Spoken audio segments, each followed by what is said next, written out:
Private companies can now produce 100 megawatts of electricity without license. Yesterday, President Cyril Ramaphosa announced that government has approved the amendment of a Schedule 2 of the Electricity Regulation Act for the energy sector.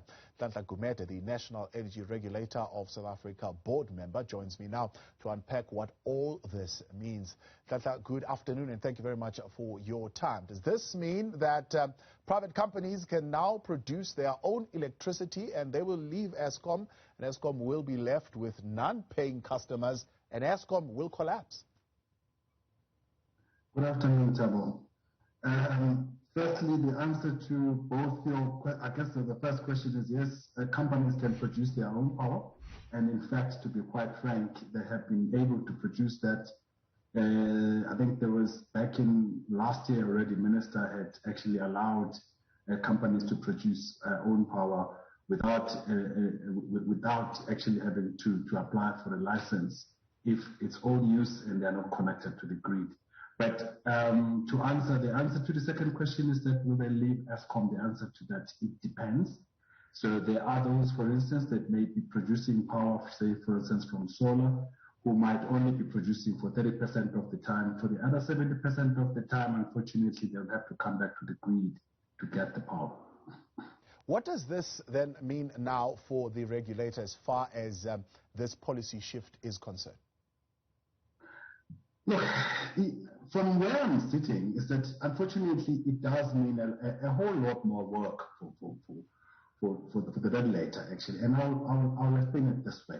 You see, the issue with integrated planning, or centralized planning, if you want to call it, is that what it allows is that you have a proper plan and a proper understanding how much energy is going to come into the grid. By the way, by centralized planning does not necessarily mean that we're only talking about Eskom.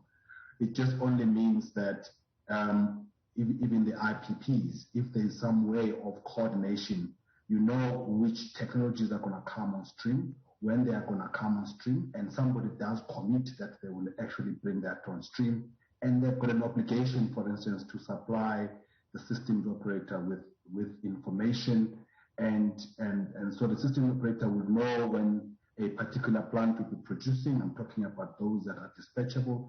Even those that are not dispatchable, like solar and wind, they would have data. At least everybody is forced to supply the systems operator with data a day before, so that the systems operator can then plan the production. Now, the problem with own production, which is unregulated, uncontrolled, and uncommitted, is that a player may choose not to produce. They are not obliged to actually inform the systems operator that they're not going to be producing. And also, what it also means is that depending, because at the moment at least you would know that with the IRP there would be a diverse source of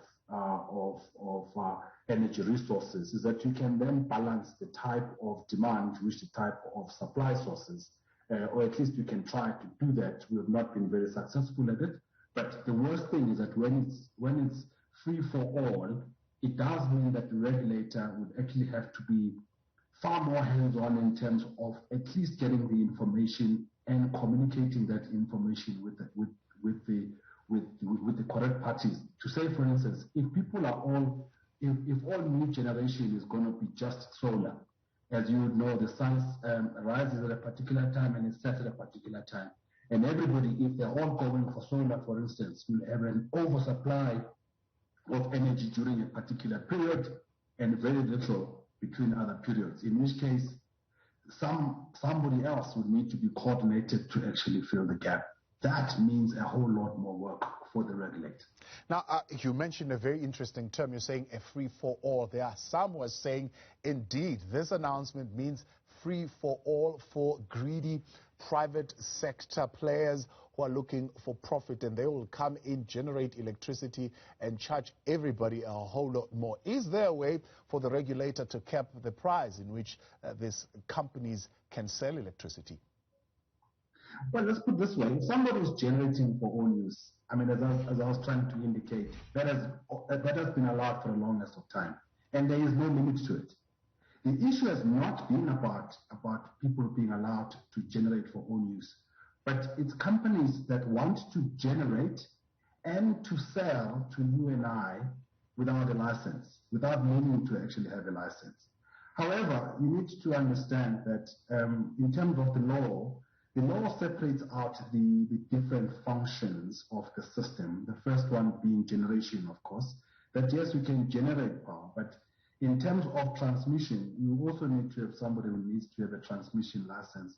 And in fact, even if you're generating power, especially if you're going to put it onto the grid, you need to have an agreement with the grid owner, be it if you are going to be connected to the municipal systems, you need to get the municipality to agree that you're going to connect there, and you agree on the terms of connection, and you also agree in terms of charges.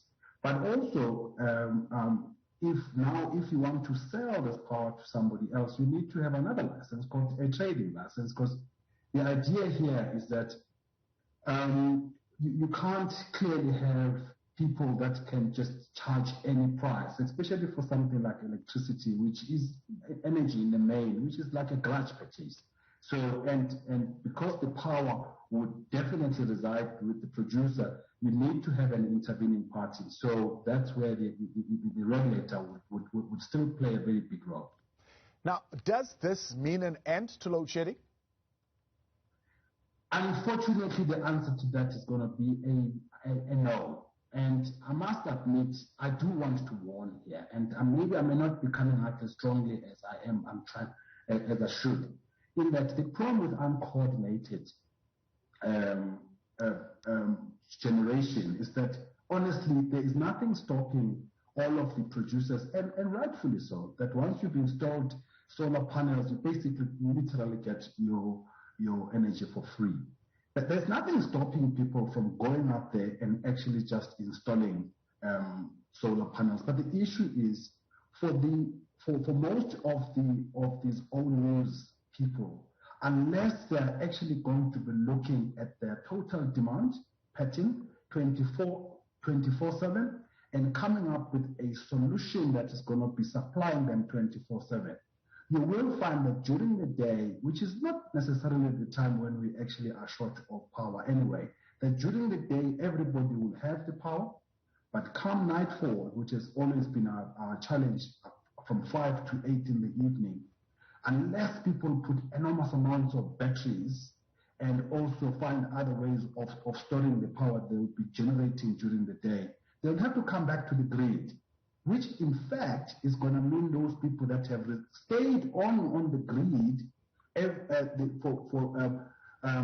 even during the day, when other people come onto the grid, now there's competition for that power that will come onto the grid. That needs to be sorted out. So the answer to that is not really.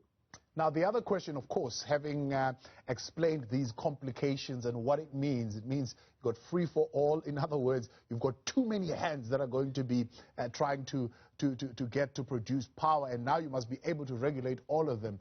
Does the regulator have the capacity to do so? Well, let's put it this way. That's why I was then saying it means far more work. Look, the regulator at the moment, at any rate, is actually looking at itself and saying, we need to change. We have always regulated the industry as if the industry was in 2001 or 2008. The times have changed. So the regulator has to change with the times and actually understand the demands of the new system. For instance, we need to have a smart grid. We need to have smart systems.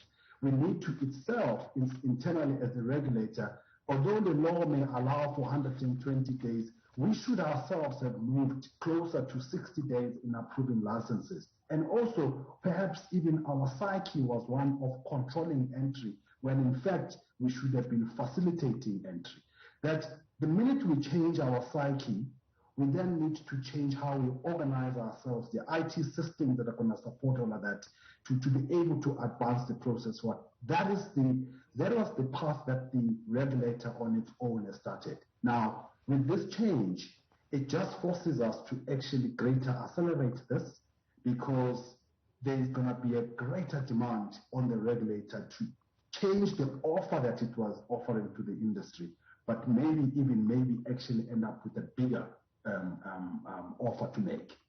Nhlanhla Gumede, I appreciate your time. Thanks for joining us. A board member at NERSA there. Nhlanhla Gumede on that announcement made yesterday that private companies can now produce up to 100 megawatts of their own power, and that bringing more complication, according to Nhlanhla, but saying it's also not a guarantee that it's the end of load shedding, as he anticipates that those players might have electricity during the day, but come night time, they might want to connect back onto the grid, and that creating more demand and more competition for a already limited resource. Meanwhile,